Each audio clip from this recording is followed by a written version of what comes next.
Where you driving? Who you driving for?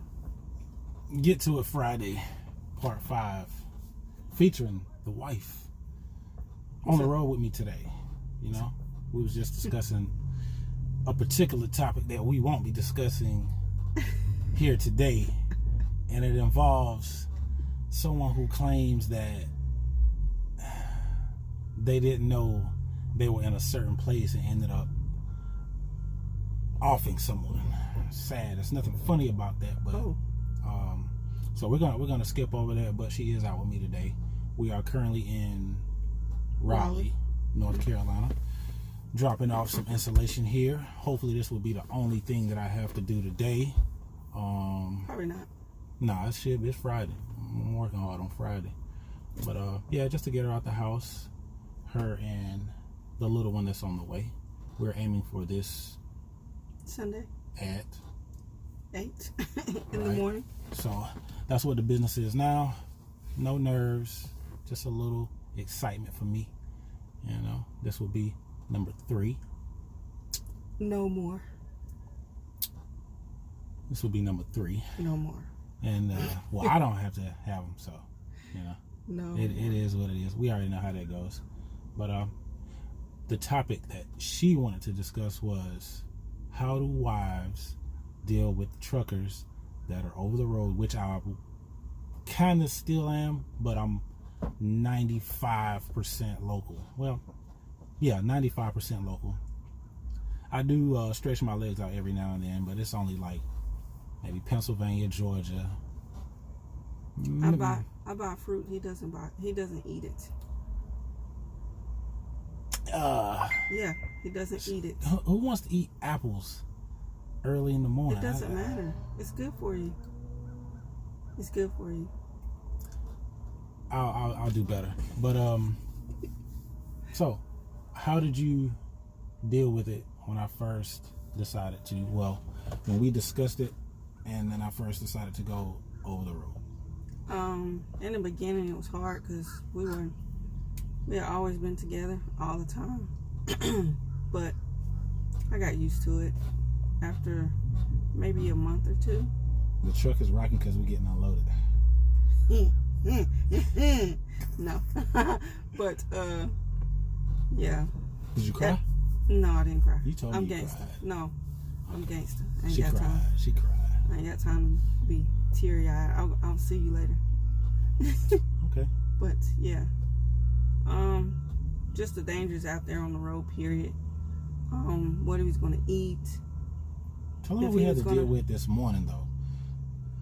The person not letting you pull in when. No, I was trying to make a right turn, and when you're 70 feet, if you're pulling up to the light and you see a 18-wheeler already in motion to turn, don't pull up to that white strip. Just hold off for a few seconds, because you can't go through me. You know. But they don't really teach that. It's common sense. It's common sense. If I see a big truck making a right turn and I'm on my way up to the light, ease up. You know what I mean? But you know, the lady might have been on the phone. It's early, yeah. But I mean, I'm driving. You drive early, so yeah. 4-wheelers. If we're making a right turn, just hold up a little bit. The light was red anyway. She wasn't gonna go anywhere, so we ended up having to hold up traffic. It was not long. It was like maybe 3 minutes. But still, 3 minutes is an eternity nowadays. Yeah. But yeah, like, you know, it took her probably the first 2 minutes to realize, oh, I need to back up. But by then, more cars had, you know, congested behind her, and they were frustrated, and they was trying to back up. So I ended up having to split them, with her on my right side and everybody else on my left side. I had to split that and then continue on my way. Am I used to it? Yeah, but it doesn't matter if you get used to it or not. It's still frustrating, because not only was I holding up traffic in front of me, I was holding up traffic behind me who were trying to make right turns as well. So yeah. But back to the topic of the wives. Okay, how do you deal with the, you know, separation? You said that you got used to it, but it took a while. How long would you say it took? Yeah, it took me about a month or 2. Yeah, that's pretty accurate. Some will be longer than others. Like you say, you know, we best friends, met in college, so we don't mind hanging out around each other. It's not like we can't stand to be around each other. So it was hard for me as well. I can't lie, especially 5 days at a time. So yeah, but now that our situation has changed, like I said, 95% of the time now I'm home every day. Like I said, unless I shoot up to PA, and that's just like maybe a day and a half turnaround.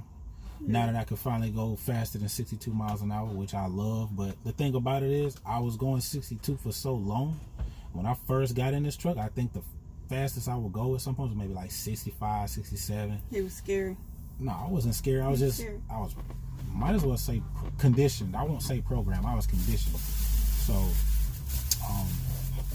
yeah.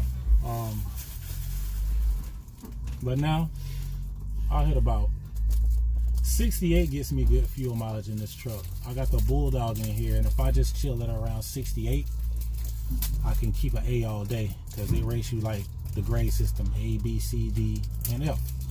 So if I cruise around 68 pretty much all day, it'll stay at an A. If I jump out anything over that, it'll drop down to maybe like a C. Like sometimes if the speed limit is 70, I'll bump it up to like 73, and I can maintain a B minus or a C, which it doesn't affect anything. Yeah, the little Bulldog over here, it doesn't affect anything.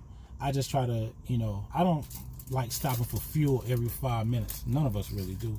So I try to drag every bit of the fuel I can get out, which this truck does fairly well for what it is. The 550 Cummins. I mean, it's all. I was used to Cummins anyway, with the last Peterbilt 579. So that's just me ranting. But back to the wives and truckers. What is something else you think women should know if they have a spouse or a significant other that's a trucker? What did your friend say? Tell them about the stereotypes. Her friend was on the phone with another one of her friends, and she thought that I didn't hear her, but I overheard her say, "Don't all truckers sleep with prostitutes?" And I was like, yeah, I don't know why.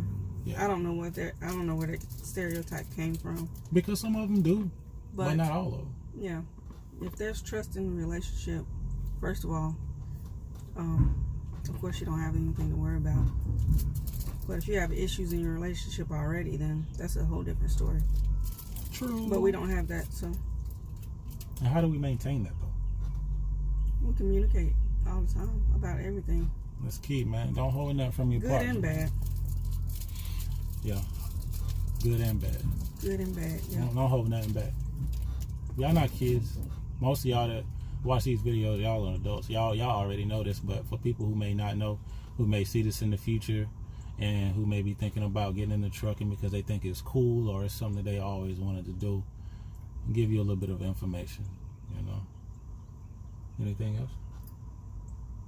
No, I was just worried about your sleeping habits. Safety, not so much, but definitely your sleeping. Because I'm nice? You saying I'm nice? What would I do? That's what she's saying. She's saying your boy nice. With these trucks, I'll say it, I'm nice. Like, it took a lot of time in practice, but when you start when you're young, like I said, the way my family was, and well, I might as well say still is, because I let my kids drive. And I know a lot of people have stuff to say about that, but the age they're at now, I was driving way before that. So, and I'm not talking about on the road. I'm talking about, hey, go move the car, or pull my car up a little bit, or pull my car around. Just how it was in the movie Goodfellas. But it was no mafia business going on. It's just like, hey, the might have been a cookout. The yard was full, and somebody pull up. They don't want to leave that car in the street. Hey, you think you could put my car over there? Yeah, I got you. That's an adrenaline rush for me. That's fun. So over time you just get practice, and then. And he will let you know that he did a good job. Always, man. Most of the time it speaks for itself. But always, man. I toot my horn. I don't care, man. For real. But yeah, like I said, man, we're gonna hang with the missus today. We're gonna have fun. I don't know where we're gonna eat breakfast at though. What you want for breakfast? Right now, me and this chocolate. I forgot you said we was going to eat breakfast. Wow. And then we just talked about communication, right? Just talk. We look like some hypocrites right now. I was thinking about. I'm blaming you. I was thinking about the chocolate in the bag. I was like, oh, I got chocolate in the bag. Might have to do some editing. Nah, I'll leave it in there. Shows imperfection. Right. The perfect imperfection. Mm-hmm. But yeah, man, we have fun, man. We're going to ball out today. Have a little bit of fun. I know after I do this video, I'm probably gonna hop back there and get like 20 minutes, maybe. Because that's about, this dude's fast. I might not even be able to get that. This dude don't play. I like places like that. That's another thing. A trucker will appreciate a place where he can pull up to or back into a dock and they get to it. The place that I went to Wednesday, for people who have jobs that they don't really like, find you something else, man. Because you hold up everybody else. Really And you'll do. make everybody else's day hard because you don't feel like working. And I wasn't even pulling a 53. I think I had a 40-foot trailer. I was pulling one of our 40 foots because they didn't get that much material. And it took 2 hours to do that. A 30-minute job took 2 hours, man. And I mean, I'm getting paid for it, but still, I mean, you know, I'd rather get on to the house, man. I got other stuff to do, obviously, clearly. So yeah, man, if you are in the warehouse industry and you are a forklift operator and you know you don't want to do that, just find you something else, man. Like, seriously, find you something else. Because that's like my only complaint out here is going to places with I'm not going to say lazy people, because they could just be having a bad day. It could be a number of things, but I guess it's the way I am. I expect everybody else to be. I don't carry what I have going on in the outside world, I'll say it like that, into this truck. I can't, because I think that's dangerous, man. You driving this big vehicle and you mad, you frustrated, you upset, you can have road rage, and this is too much vehicle to be on one, and a car too. So yeah, man. Yeah, if you don't like your job, hold it down for as long as you can, but be looking for you something else. Yes, sir. Anything else? Mm-mm. Nope, that's it. Well, let's get to it Friday. I appreciate y'all chilling with us for a minute. Hopefully everybody has a good weekend. Hopefully it'll cool off, because it's the weirdest, you know what, to me, that it's October and it's still 98. It's going to be 98 degrees today. Yeah. 98 degrees in October. Pretty hot. Pretty hot. When we were growing up, what you think the temperature would have been right now? Mm-hmm. At least, what time? It's early too? 70. 70, mate. This, nah, 63. Y'all tell us what you think in the comments. I know nobody ain't gonna comment, but I'm saying 63. I don't know. I just guessed, really. I don't You're remember. not playing back then. I would say We were in 63. It would be a high of 63 with a low of maybe 45, 50. 45? Yeah, 40. 40, 45. Yeah. So, yeah, man. But hey, get to it Friday. Y'all enjoy yourself. Hold it down, man. Peace. Peace.